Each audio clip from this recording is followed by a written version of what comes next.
chamberpension.ky to review our fund fact sheets. You can see the performance as far back as 10 years. Remember that pensions are a longer-term investment strategy. Focus on the long term rather than the short-term returns. The Cayman Islands Chamber of Commerce Pension Plan continues to perform for you.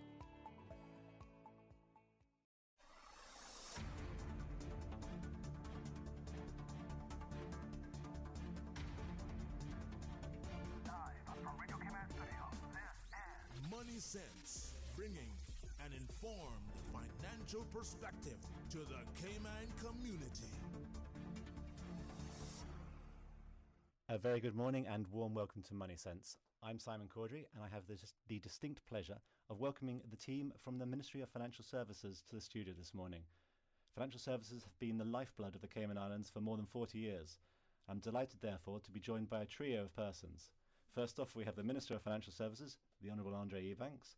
Secondly, we have the Parliamentary Secretary for Financial Services, the Honourable Catherine Ebanks-Wilkes. And thirdly, the Director for Financial Services, Michelle Bahadur. Is that right? Yes. Well, very good morning to all of you and thank you very much for joining us. Good morning. Good morning to you and good morning, Cayman. Indeed, yes. And finally, it stopped raining. It's been a bit chaotic over the last few days, hasn't it? Well, first off, if I may, it's both of you your first time on the show, and it's also your first time in elected office, if I'm not mistaken.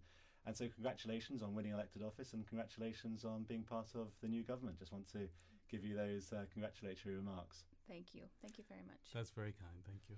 Well, the topic of the show was about financial services, so let's sort of kick on into that topic. As I said in the beginning, it has been the lifeblood of the Cayman Islands. It has been over the years subject to pressure internationally in terms of expectations of what we do and how we do it. And that continues to this day. We're under pressure from the EU, we're under pressure from the OECD. So perhaps just tell us what your perspective is on the landscape of the financial services industry as you've come into this role and how you see it, and then perhaps what your visions might be for it. Very good. Great topic, and thank you for having us. It is, as you say, the lifeblood, a real engine of the economy. And we saw during the pandemic how valuable financial services is. It really kept the economy going. It's always been, as you know, nearly half of our GDP, so it is hugely important. I think in terms of maybe a recap for the audience, in terms of what we've been doing since taking office, we've had rounds of discussions with lots of the industry associations and organizations to take stock of how they see the landscape. And then last week, we took part in an industry consultative event called Spectrum, which was really informative because the first half in the morning was to hear the public sector side of things, to see the state of affairs in terms of tax and regulatory. And then the latter half was with respect to the private sector, the industries, the subsectors that they like to see and the challenges that they see and the opportunities they see. Coming out of that, the overarching, I think, sense was no one obviously wants financial services to not be successful and to overcome any challenges or issues that we face now. The question was more so how we do that. But I tried to take, and us as a team tried to take an approach of first, let's try to your point, in terms of vision, where do we see this going? How do we see ourselves? Where do we want to be in 5 and 10 years? So as part of early consultations, we as a ministry also had a retreat to discuss these matters prior to Spectrum. And we thought we'd start with just what is the vision statement. Now, as simple as what I'm about to read to you, our vision statement is, it takes hours to develop these sort of statements. We looked at like Amazon, we looked at Facebook, we looked at Google, really simple statements, but they really do capture what those entities are trying to do. So in a nutshell, we know that we're respected in a number of business quarters, not just locally, but internationally. But we do have critics. The overall view and vision is to become a globally respected financial services center of excellence, recognized by all those different quarters. How we achieve that is to implement a strategy whereby we take what you're describing as challenges and look at those as opportunities. Increase our transparency, increase our compliance with international standards, and also importantly, our effectiveness of how we're implementing those standards. We do that with our products and continue to work together as a complete community, private sector and public sector working together. I believe the future for financial services can be quite bright. I think that's a very interesting perspective. There's obviously differences of opinion across the industry in terms of the mechanics of how to get there, but probably it's fair to say that vision is a shared vision across the industry. We all want it to be successful. Otherwise, it would be a bit peculiar for people working in the financial services sector to be working in the financial services sector. Precisely. But there's two spectrums. Excuse the pun, given the context last week. See, you fell into it. Exactly. I shall shoot myself up. No, don't. I think it's a good thing. There are two ends of the spectrum, aren't there? There's one hand, people have said that, and we have a guest on our show a few months ago who said that actually a lot of the international players that we deal with aren't playing fair. It's almost irrespective of what we do, they will find another reason to close us down or to shut down our business. How do you respond to that particular perspective? Because if we want to be the globally respected centre, well, that requires people to be willing to show respect. So how do you address that particular point? I would address it this way, and I'll draw on my prior experience, because I used to be a staff member of financial services, and my prior experience as the representative for Cayman to the UK and the EU. Put the global initiatives in their global context. You have a group of countries around the world who are trying to solve things. They're trying to solve global inequality. They're trying to solve climate change. They're then trying to derive where they're trying to save revenue to address those problems. There are a certain range of activities in financial services space that they think that they might be able to derive more tax from in order to try to solve those problems. So in my conversations with international bodies in my prior roles, I never really saw them coming across of individually trying to get Cayman. What they're concerned about is whether or not there's a range of a certain set of activities here that should be paying their more fair share or equalized share of international tax. That, from my perspective, and I think from the ministry's perspective, fits into Cayman's overall principle that taxes should be paid where they're owed. So if you were to, say, dive into the global minimum tax issue, you've got 130 countries in the OECD's inclusive framework trying to have international tax reforms under two pillars. One pillar of the plan, as you may know, is directed at digital tax for the big tech companies. Mm-hmm. The second part, pillar 2, is trying to equalize the overall tax positions of multinational enterprises who make 750 million euros or roughly 850 million US. And they believe that they may not be paying in all their jurisdictions the overall tax due to the home place that they're based. So they're seeking to equalize that. If that is to come into force, then Cayman's position should be, sure. If that is the global position and it can be identified that further taxes are due to the home country, we will provide the reporting and show you that we're a transparent jurisdiction, that we have nothing to be afraid of, so that you can achieve that. I guess that seems a sort of an almost utopian vision in the sense that you've got the other side to accept it. But the challenge, I suppose, is that the hiding of taxation money doesn't really happen in Cayman in the global multinationals, and yet we get tarred with that brush. As we've had guests on this show before, they said actually that happens, it's the EU that criticises us, and yet it happens in Luxembourg, the Netherlands and Ireland. And we don't seem to be fighting that argument very loudly. So how will we respond to that particular perspective? Because there's no Google or Facebook operating here. They operate in Ireland, and they use Ireland's completely legitimate tax rate. It's a sovereign country. It should have the power to do what it wants to do. So how do we address it's a perception issue sometimes more than reality, isn't it? Right. So now you're getting into a critical distinction between the reality of what happens in Cayman and the perception, which has been long-standing and undeserved in my opinion.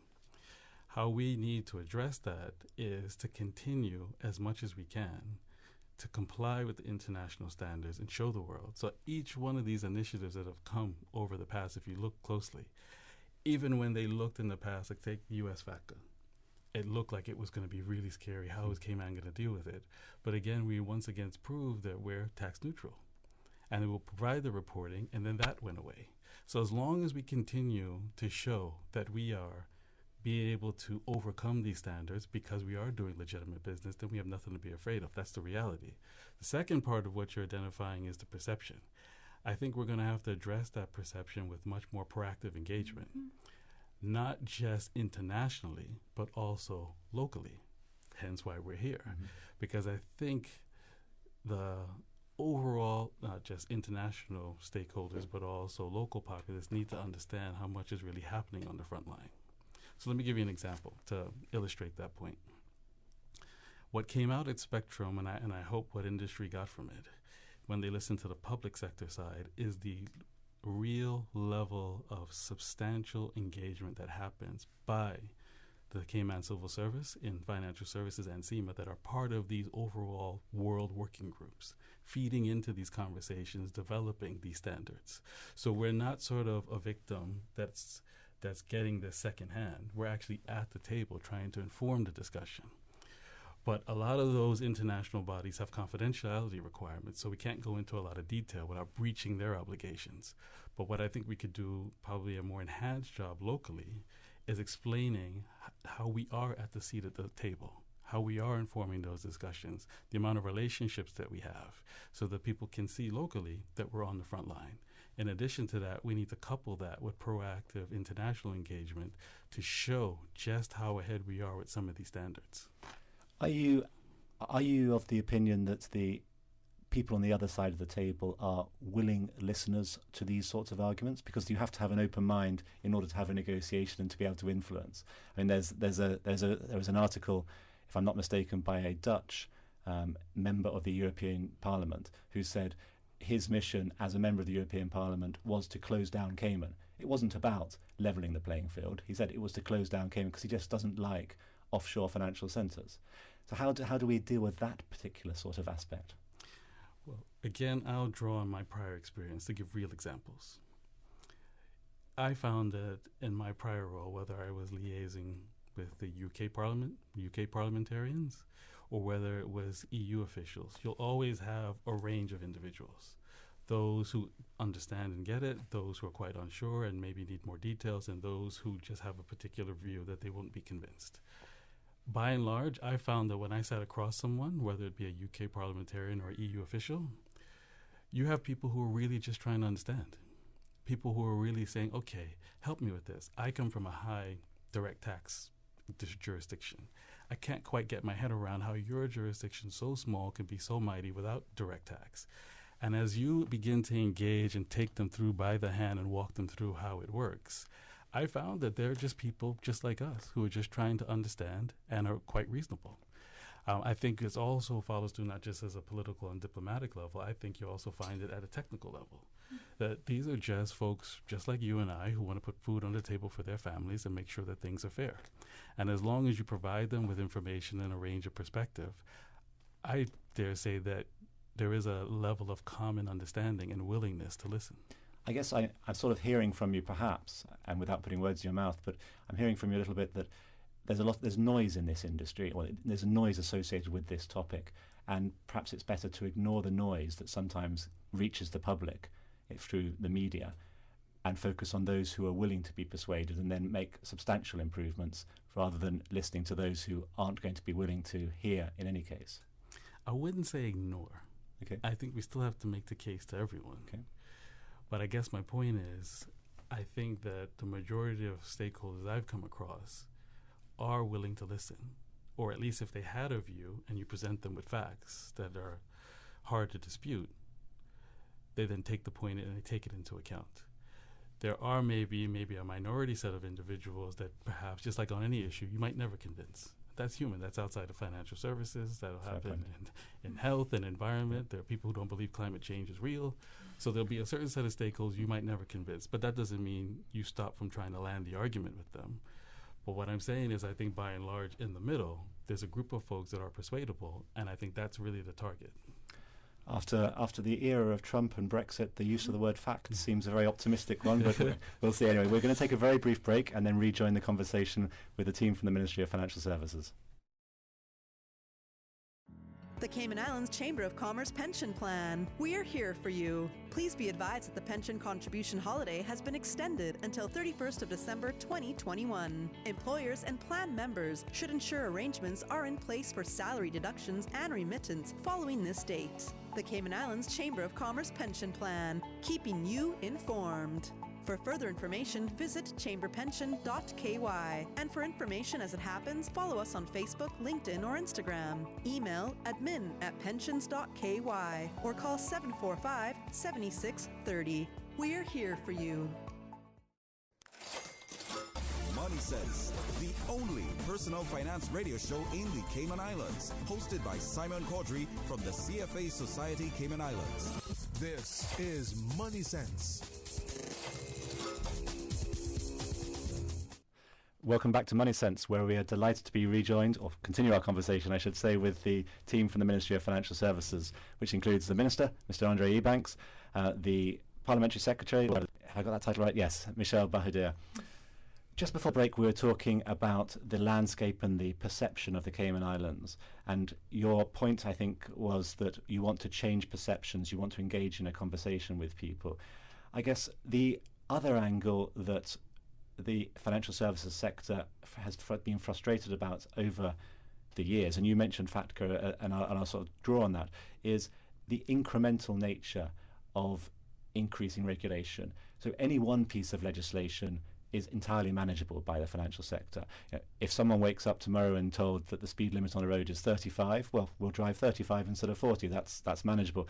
But if you then wake up the next day and it's changed to 36, or it's changed to 37, or it's changed, and it seems as though almost every 6 months we are continually, I don't know if this is a good or bad pool expression, we're playing catch up, but we're behind the eight ball. We're not leading the conversation.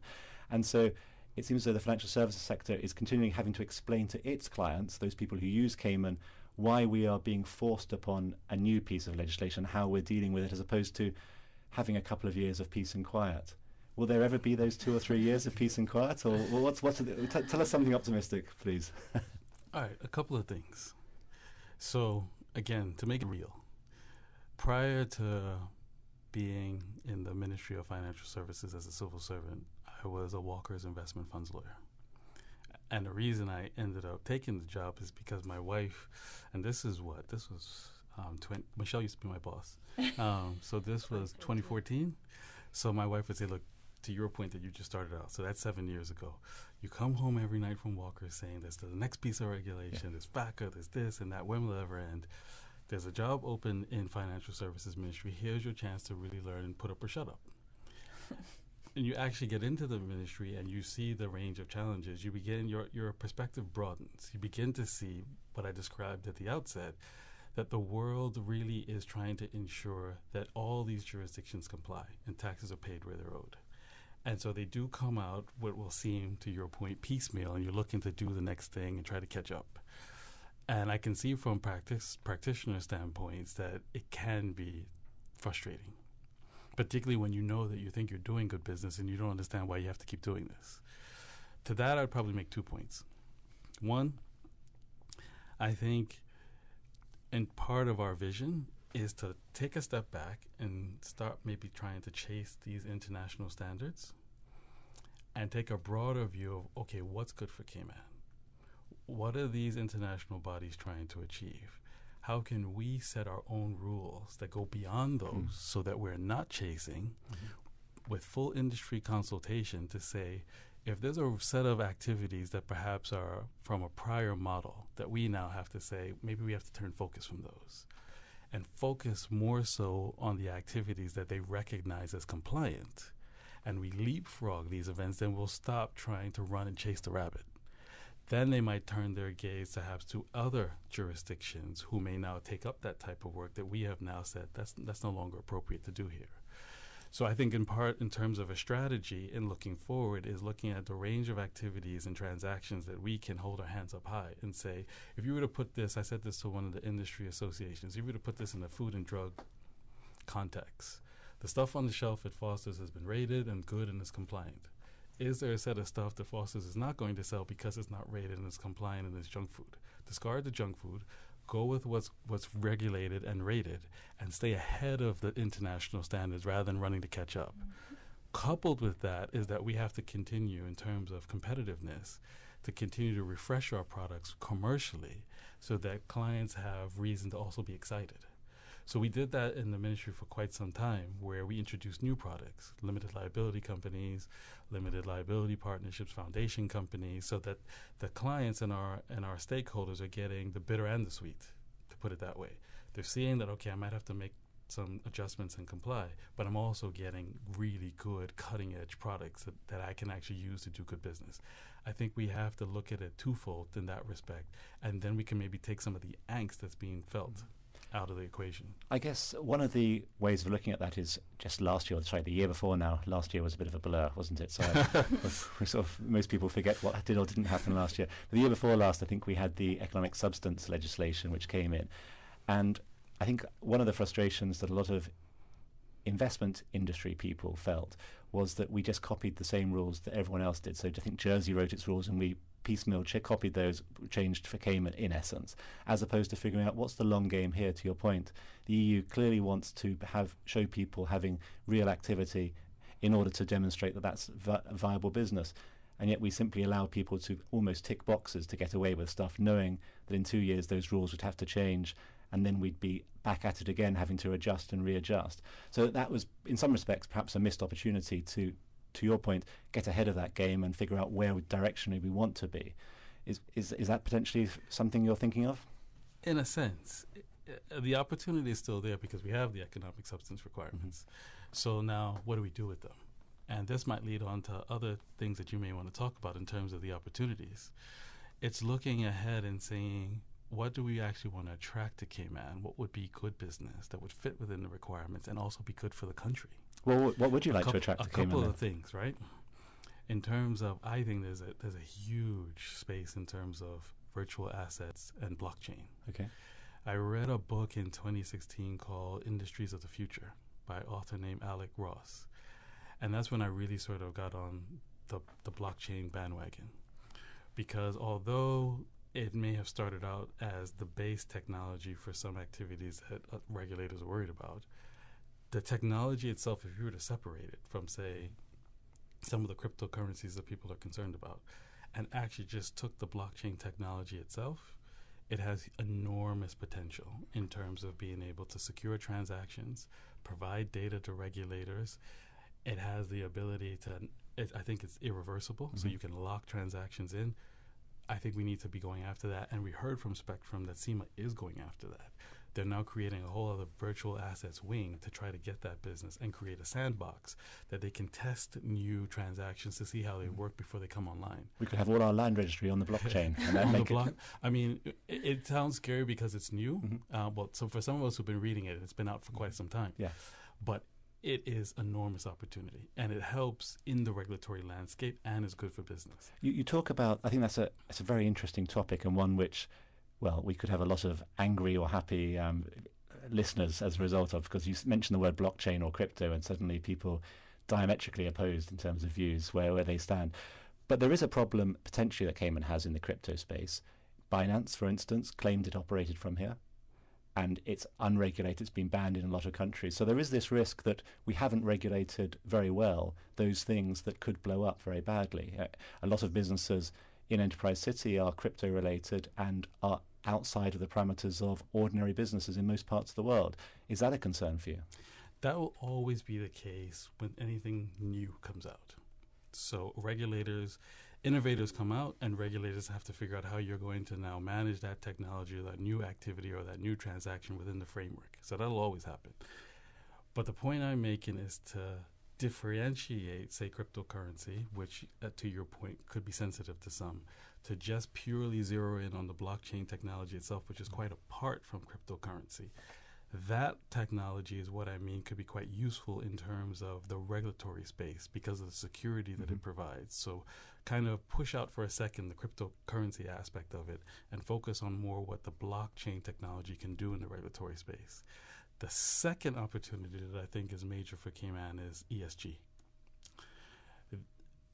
if there wasn't COVID, in my mind, the international political topic daily would be climate change. COVID has sort of overtaken events, but climate change, if you're following the news, is still out there. Mm-hmm. Now, when I was in London, a lot of folks would say to me from some of the larger countries when you'd meet at forums, say, well, if Cayman even can be completely green and carbon zero, you're so small, are you really going to make a dent in the overall climate change issue? That's not what I think our opportunity is. Our opportunity is that we have mastered bringing investment capital to market through our funds and our tax-neutral vehicles. I think we are developing an ESG framework to take that power of what we do and how we contribute to global finance to help finance blue and green transactions around the world. That is where I think Cayman can make a useful and valuable contribution. It'll also help with the perception point that you were discussing earlier, because then people begin to explain Cayman's financial transactions in an area that actually touches their lives. A lot of the things that we do might only aid or be really visible to a certain subset of populations around the world. If we're now moving into helping into a space that helps the world globally, we then be able to explain our transactions in a setting that people be like, okay, so they are doing good. Are you worried about the perception that we don't tend to act terribly green here in Cayman ourselves? Not a lot of recycling? Actually, from my perspective of listening and from other overseas territories in my prior role, relatively speaking, I mean, we have some challenges, but we are not all that far behind. There's a lot of diesel being generated to power our island, though. And every jurisdiction will have a set of challenges. But if you're looking at it broadly speaking, and the way that I think we've come along in a few years, there's more to do. But I actually think that there's a real momentum and a real opportunity. What do you think? So those are a couple of areas that you think are important. Any areas that you're concerned about, having listened to industry, that you think we need to make some substantial changes to, or you need to pay closer attention to? I think the point I made at Spectrum, you can take these sort of small issues here and there. From a big macro perspective, what I'm concerned about as minister and what the PS is concerned about is to ensure that we are working together between the partnership between the public sector and the private sector. Mm-hmm. If we can come together and on the back of Spectrum, collectively create a strategy that everyone buys into. Because the question I asked at Spectrum was, do we all want to see Cayman Financial Services succeed? So nobody in the room, public or private sector, wants it to fail. So we agree with that. Then all we're now debating is the hows we get there. If we build the hows together and don't fragment into the tension that some of these initiatives could create, I said it at the outset, I am extremely optimistic because if we can get that chemistry right. I think that's an important distinction, is it? Because there has been increasing friction within industry, between government, between regulators, which didn't probably exist 15, 20 years ago. Mm-hmm. And so it's building that trust perhaps back up, and then building the partnership back up. Correct. Well, I look at the clock and we're already 8 o'clock and our show ends at 8 o'clock and we're 45 seconds over, and our producer is probably going to be a little cross with me. But may I wish all three of you, the Minister, the Parliamentary Secretary and the Director, thank you very much for joining us. Thank you very much for communicating your thoughts, your vision, and for helping people understand a little bit better what the financial services sector is in Cayman. Because to your point, it's often we do a good job of explaining to our clients what the financial services sector is, but there's a lot of people in Cayman who still have influences or perceptions about the financial services sector which are formed by Hollywood more than by the people who operate and work here. So thank you very much for continuing that journey and for both listening and communicating with us today. We appreciate it, and I think you should consider this one of many.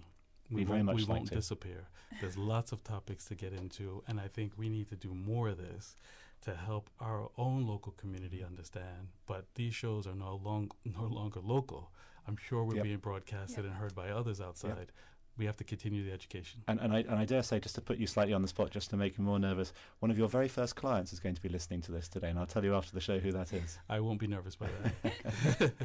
Anyway, as a final word, so thank you again to all three of you for joining me this morning. As a final note before we leave, Just to thank our listeners for tuning in today and remind you that today's show will be available as a podcast on the CFA Society Cayman Islands webpage and also on YouTube. If you have a question or topic that you wish us to cover, please email us at moneysense@candw.ky or tweet us at MoneySense Radio. With that, thank you once again. Goodbye, and please do tune in to Money Sense in 2 weeks' time.